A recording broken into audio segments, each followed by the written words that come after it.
There is a specific kind of hunger that wakes certain people up in the morning, often before they have even opened their eyes. It is not a hunger for food or for water. It is a subtle, vibrating anxiety that whispers a single question: does anyone know I am here? For the person who craves attention, the first instinct is to reach for the phone. They scan the notifications, the likes, the comments. If the screen is full, there is a wash of warm relief, a temporary sedative that says, yes, existence is confirmed. The world is watching. But if the screen is dark, if the room is quiet, if the world has turned its back for even a moment, a cold panic begins to rise. We need to talk about this hunger, not with judgment and not with the dismissal that society usually offers. We tend to label this behaviour attention-seeking. We use that phrase as an insult, a way to describe someone who is loud, dramatic, or self-absorbed. But if we look closer, if we really look at what is happening beneath the noise and the performance, we don't see vanity. We see a wound. People who crave attention often move through life feeling like a tree falling in a forest with no one around to hear it. And in their internal logic, if no one hears the crash, the tree never fell. In fact, the tree doesn't even exist. This is the psychology of the crave. It is the deep, terrifying belief that existence is conditional. It is the belief that a person is only as real as the reaction they can provoke in others. No one is born performing. No infant creates a persona. We are all born simply being. But for the attention seeker, a dangerous lesson was likely learned early on. They learned that being themselves was not enough to guarantee safety or love. Often, this stems from a home where love was transactional. The child was praised only when they were good, or funny, or talented. They learned that affection was a spotlight, and they had to dance to keep it on them. When they stopped dancing, the light turned off, and the room went pitch black. To a child, that darkness feels like abandonment. So they learn to dance forever. They learn that they are not a person, they are a performance. Or perhaps it was the opposite. Perhaps they grew up in a home where they were invisible, neglected, overlooked. They became part of the furniture, a ghost in the hallway. They learned that if they didn't scream, if they didn't break something, if they didn't wear the brightest colours, they would simply vanish. Attention became a survival mechanism. It wasn't about ego, it was about proof of life. And so the child becomes the adult, but they are still carrying that frantic need to be seen. And it is exhausting. It is exhausting to walk into a room and immediately scan the faces, calculating how to win them over. It is exhausting to curate a life for a digital audience, editing sadness so it looks poetic, or exaggerating joy so it looks enviable. The attention seeker becomes the director, the editor, and the actor of their own life movie. But they are never the audience. They never get to just sit and watch. They are always working. This is the tragedy of this dynamic. The person is surrounded by people, yet profoundly lonely. Why? Because when someone performs for love, the love they receive is for the performance, not for the person. When the crowd applauds the jokes, the beauty, or the drama, they are applauding the mask. And deep down, a quiet voice inside the performer knows this. It says, if they saw the boring, quiet, sad version of me, they would leave. So the volume gets turned up. They post more. They talk louder. They create conflict just to feel the friction of contact. Because even negative attention feels better than the void.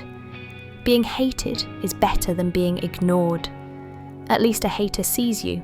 At least an enemy acknowledges your power. The worst thing in the world is indifference, but there is a flaw in this mechanism. The bucket has a hole in the bottom. No matter how much validation is poured in, how many compliments, how many views, how many lovers, it drains out immediately. One can feel full for an hour, maybe a day, but the emptiness always returns. This is because external validation is a drug, not a nutrient. It spikes dopamine, gives a rush of okayness, and then crashes, leaving the person lower than before. They are trying to fill a spiritual hole with social currency.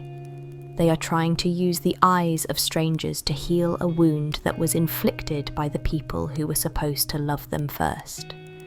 And there is a specific anxiety that comes when the attention fades. It's a feeling of fragmentation. When the room goes quiet, the chronic attention seeker feels like they are dissolving. They lose their sense of self. Without a mirror, they don't know what they look like. Without an audience, they don't know who they are. This is why silence is so loud for them. In the silence, they are forced to confront the stranger living in their body, themselves. We need to reframe this behaviour. These individuals are not starving for attention. They are starving for connection. But they have confused the two. Attention is looking at someone. Connection is seeing into someone. Attention is a spotlight. Connection is the sun. The spotlight is harsh, artificial, and requires a performance.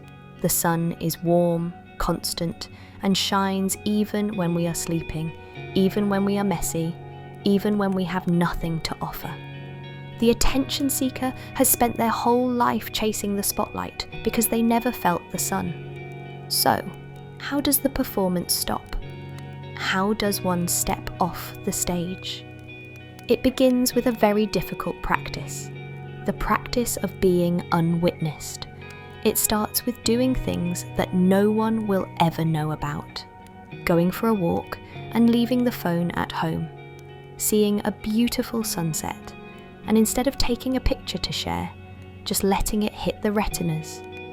Letting the beauty end with the moment. Keeping a secret, not because it's dark, but because it's private. It requires building a relationship with the only person whose attention actually matters, the witness behind one's own eyes. The individual must learn to validate their own existence. This sounds like a cliche, but for the attention seeker, it is a radical act of rebellion. They have to learn to say, "I am sad," without needing someone to pity them. They have to learn to say, "I am proud," without needing someone to clap. They have to learn that feelings are real even if they stay inside the body. The tree falls in the forest. No one is around, but the ground shakes. The dirt is disturbed. The air moves.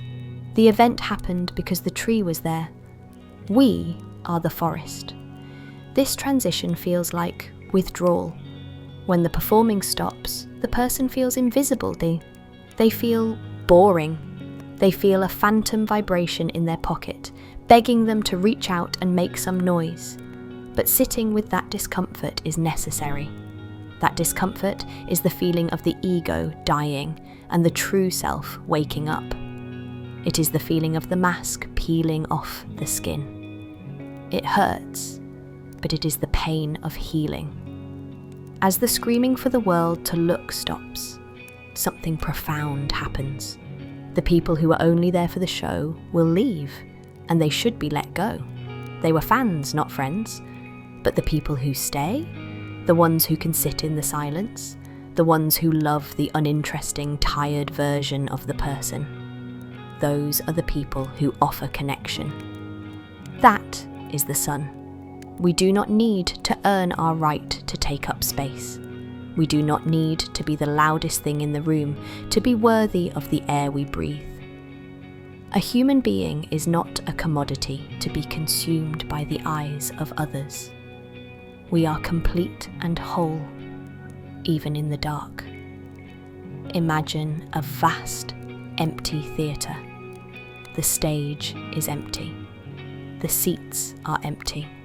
The lights are off. It is pitch black and perfectly silent. And a person is sitting there, in the centre of the dark. They are not performing. They are not being watched. And yet they are still breathing. They are still feeling. They are still there. They exist. Not because they are seen, but because they are.